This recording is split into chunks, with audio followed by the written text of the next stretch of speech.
wisdom. That just because something is popular doesn't mean it's true. Just because everyone believes it doesn't make it so. Ask Galileo. Ask a lot of people who are at the forefront of scientific inventions. So why am I talking about this in terms of marketing? Because you may have a view about your own industry, something you see about your industry, and about the kind of work you do. You know, you help people go from island A to island B.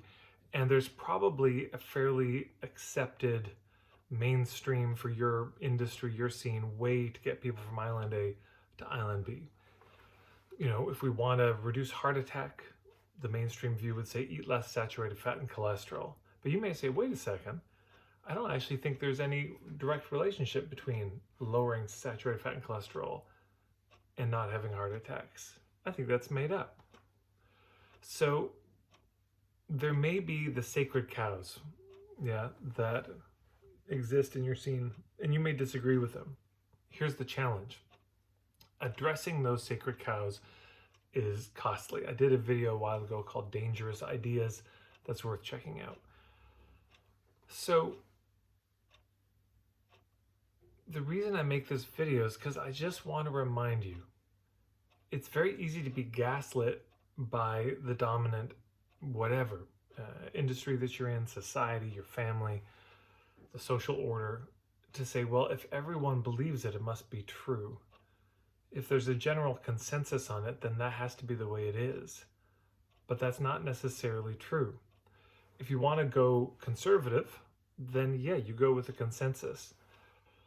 But, you know, it makes me think about, I read a book called On Trails, and it was about trails of all things, and spoke about how ants leave a trail behind them, a chemical scent trail, and that's how they navigate. The challenge with this is, if the ants start going in a circle, they're just following the scent laid down by the ant in front of them. And so they go in a circle.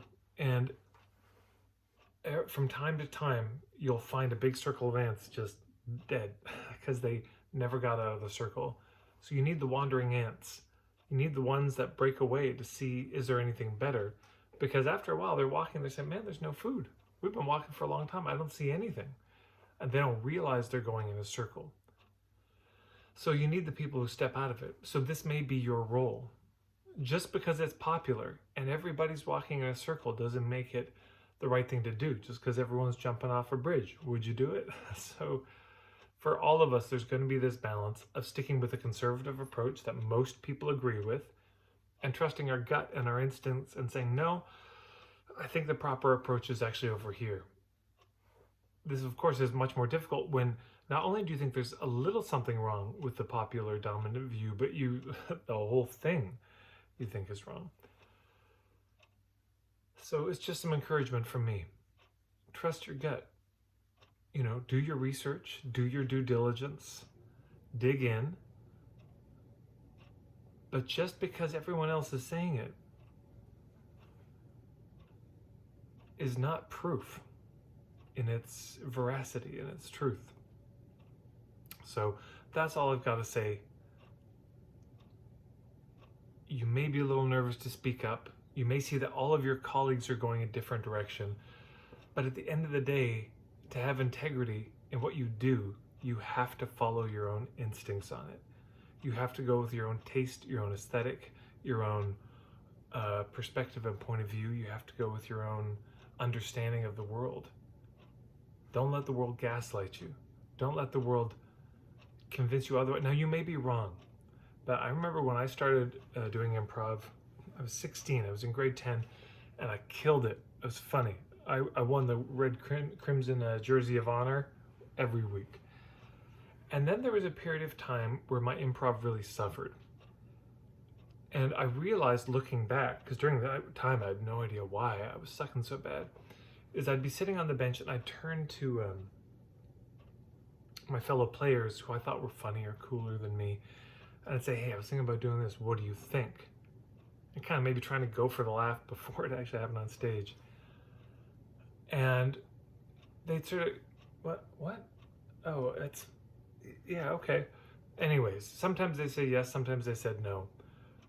But regardless, if I took that idea and then tried to take it on stage, it was off timing.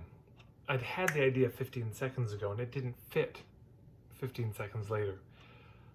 And I realized what I needed to do to learn how to be a better improviser, to keep improving, to be funny on stage, was I had to trust my instincts. I couldn't be checking with other people and throwing my timing off. It was better to jump on stage and try something and learn from the experience rather than consulting and never getting any better. We learn better from our experience. Now, does this mean we overpromise? No. It might mean you sit with a client and say, look, I've got this idea. It's completely out of the norm.